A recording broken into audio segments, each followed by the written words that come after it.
Hello, Chenrezig, my old friend. I've come to talk with you again. Because a vision softly creeping left its seed while I was sleeping.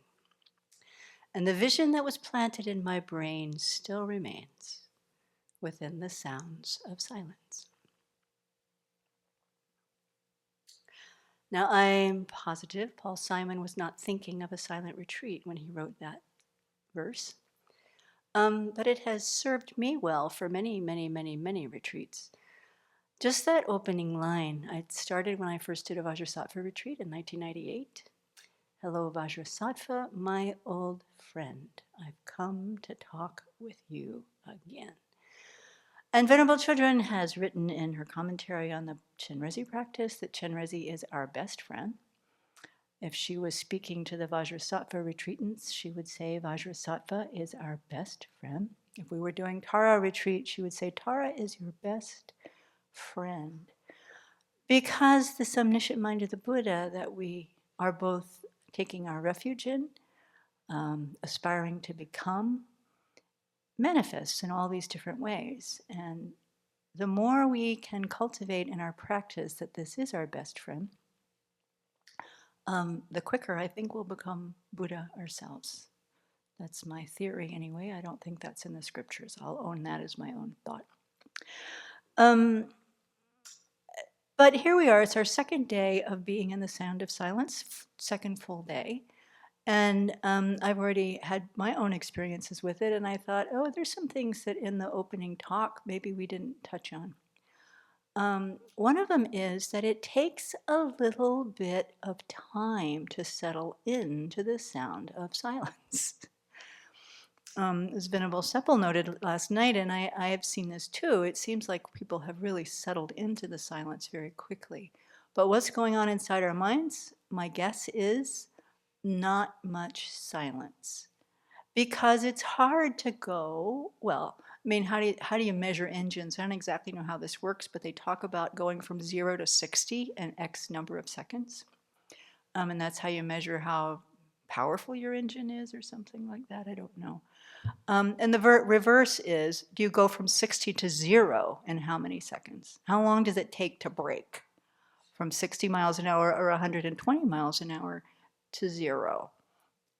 I don't actually know, probably our mathematicians do, but my point is that if we, in a metaphorical sense, for those of us who have been especially out in the world trying to get here or preparing, planning to get all of our stuff done before we go into retreat, the brakes squeak just as you go into that first session. Well, where's our mind? It is not in silence. So it takes time. Yesterday, I mean, one of the things that I said in that talk, which is really true, is stuff comes up. Stuff totally comes up. And if it's not been dealt with, it for sure is going to come up first thing. So this summer I had the occasion to spend more time with my family than I have in 50 years.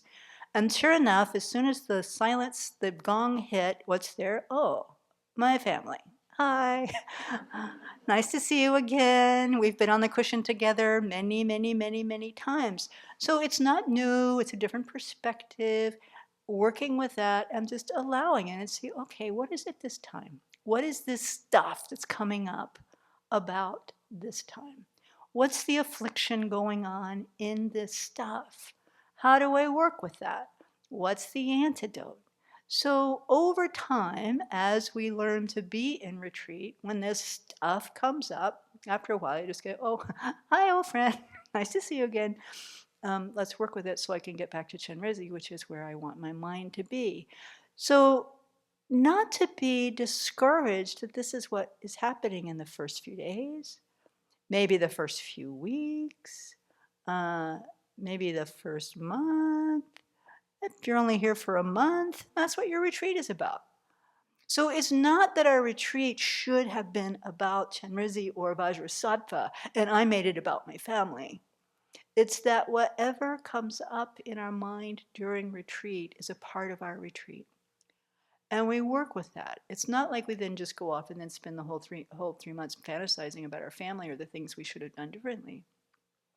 But we use the framework of that sadhana and our relationship with our good friend Chenrizi or our good friend Vajrasattva to help us work through those things, set them aside, and get back to our intention for the retreat.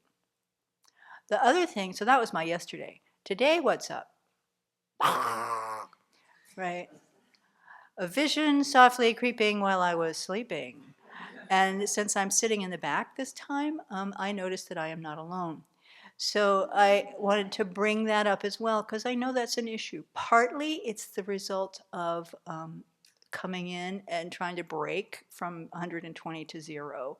One of the responses we do is just like crash. But also in volume 4,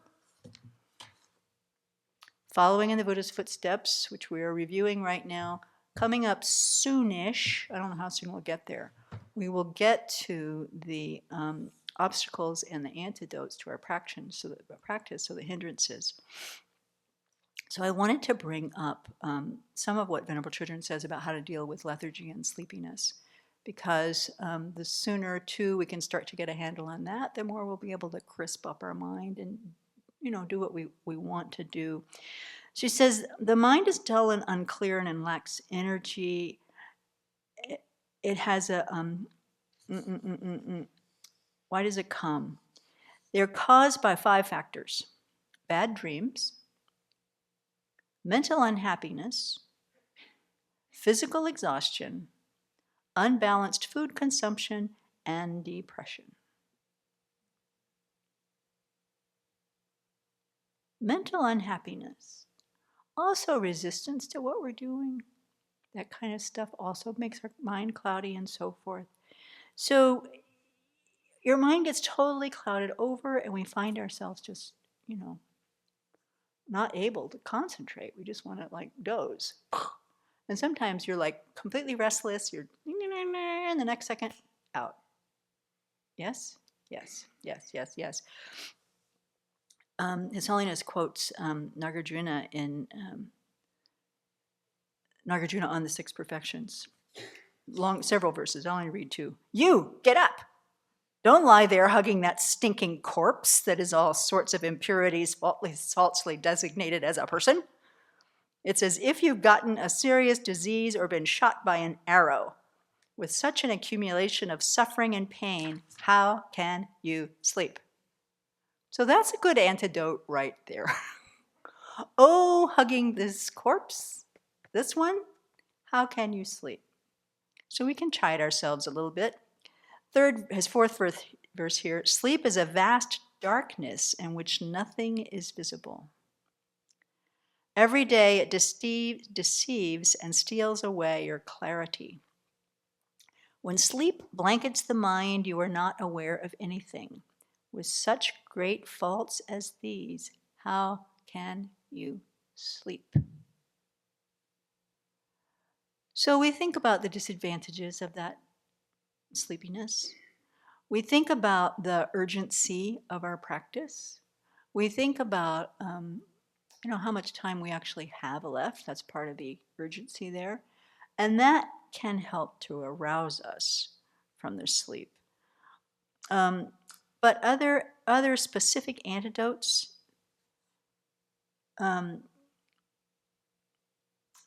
sometimes she says, this is His Holiness in Venerable Children, sometimes this occurs as a result of destructive karma created in the past. And that's often what we talk about. It comes from avoiding the Dharma or having treated holy objects or treated the Sangha in some disrespectful way. So we have this mental obscuration that clouds the mind. So doing purification practice is really helpful for this. And in both the Nagarjuna, in the Vajrasattva practice and in the Chenrezi practice, we are working on purification right there. So if sleep is what's happening for us, we can really focus and point that part of our sadhana that day into the purification of these particular things to try to clear the mind. Bringing in the light, bringing in lots of nectar, bringing in lots of, vivid experience. Number 2 is open your eyes and keep them open. That really helps a lot. Just open your eyes, keep them open, and let that light keep coming in. Making prostrations, of course, before we start, which we do in the morning. I know I'm in the back of the room where it's pretty darn cold, and so I've got layers and layers of blankets, but to start sloughing off those blankets if we can't stay awake is also super helpful. And really focusing on not berating ourselves, not beating ourselves up for doing this, but recognizing, oh, this sleepiness is in fact a hindrance. There's an affliction in my mind. I want to work with it as an affliction, not as something to beat myself up about. That's not helpful. And then the next session may be very, very different. And then the next session may be very different from that. You may think, okay, got it knocked. Today the session was totally bright. The next session, you're back to it again. So don't give up, but to keep moving within the framework of the retreat. It is all part of the retreat. It's not something to fight against. It is something to definitely antidote when we have these things in our minds, but not to make enemies of ourselves or get discouraged about our own capacity to practice or get discouraged about our wasting time in retreat or whatever our mind takes us to use it, to use this as more fuel. And then also to trust that it's part of dependent arising. As we continue session after session, day after day, we'll get more used to being in retreat. We'll get more used to being in the silence. Our mind will get more comfortable with the silence. We'll stop being so restless. We're not going to turn on the news anymore and check. So we have that to dampen that instinct or impulse. And allow the retreat to unfold. And in that way, we then also turn to our best friend, Chenrezig, Vajrasattva. Chenrezig, my old friend, I am having trouble staying awake. I'm going to offer this practice to you. Let me do this practice to increase my relationship with you, and sometimes that will help me wake up and stay with it, because I'm not doing it alone. Chenrezig's there with me. So these are just some tips on day 2 of working with our practice, working in our retreat, and also rejoicing, and what a privilege we have, what good fortune we have. I don't know, Paul Simon was 21 when he wrote that verse. Amazing mind, right? And I was thinking this morning as I was meditating, not on the song per se, but thinking about, what would his life be like had he at 21 written that verse and gone into meditation retreat? My entire generation's music life would be completely different, I think, but and that would be sad. But where that might have taken that person, I don't know. It's a real gift that we all can share in. But us, we haven't had that.